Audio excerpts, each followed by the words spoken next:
délivrance, chaque point positif. Chaque fois que quelqu'un il fait quelque chose de bien, il fait un acte de bonté, il lève les yeux au ciel et dit merci mon Dieu. Ce qu'il fait, il donne une tzedaka, il va au man, il fait un teilim, il fait un psaume, il téléphone à quelqu'un pour l'encourager, pour avoir des nouvelles.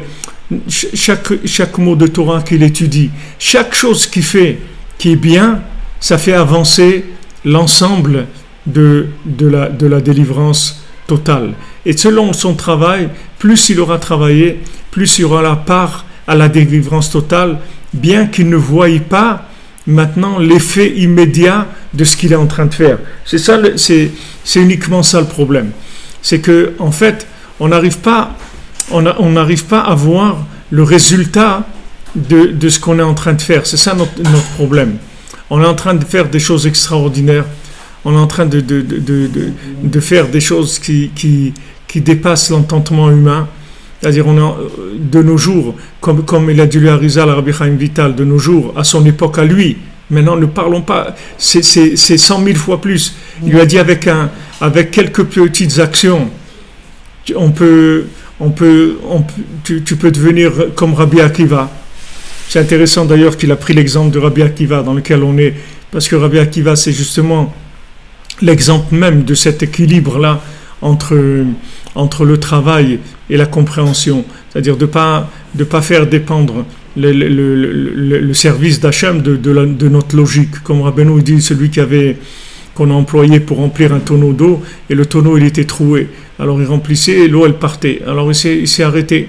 Alors en fin de la journée, le patron est venu, lui a dit alors que ça a été. Il dit non, j'ai fait une fois et j'ai vu que le tonneau il est troué. Alors je me suis arrêté. Il a dit mais moi je t'ai pas payé pour que tu me fasses des analyses sur les tonneaux. Moi je t'ai payé que tu aies dit rempli, c'est tout. Rempli toute la journée. Rempli, c'est troué. T'occupe pas, c'est pas ton travail. C'est pas ton domaine. Toi tu sais pas ce que je vais faire avec ça. Donc toi fais ce que tu as à faire, c'est tout. Et ça va faire avancer les choses. Mais le fait que maintenant ça s'étale dans le temps, et la raison pour laquelle ça s'étale dans le temps, c'est pour permettre la participation aux gens. Quand Rabbi Nachman a dit Gamarti vegmor, j'ai terminé et je vais terminer. Nitzarti venatzer, j'ai gagné et je vais gagner. Donc Rabbi Nachman il a terminé. C'est-à-dire que maintenant, lui, il est arrivé à la fin de la réparation de l'humanité, de tout le monde.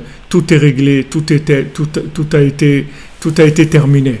Maintenant, comment on le vit sur le terrain? Ça va mettre du temps à se mettre en place. Tout ça, c'est pour donner plus de part, de permission, de participation à chacun. C'est comme des actions, qu'on vend des actions.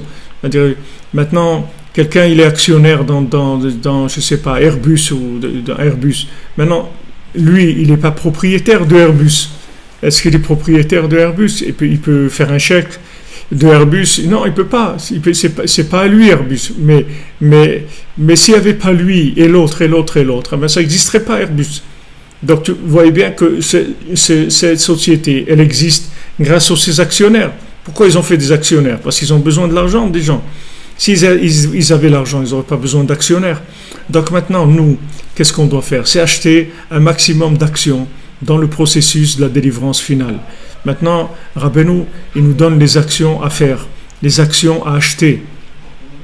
Il y a des actions à acheter. Ces actions à acheter, c'est de faire Itbodedout, c'est d'aller à Ouman, c'est de faire Tikkun HaKlali, c'est de faire de la tzedaka, c'est d'aller au mikvé, c'est de faire des choses comme ça qui font avancer la Géoula.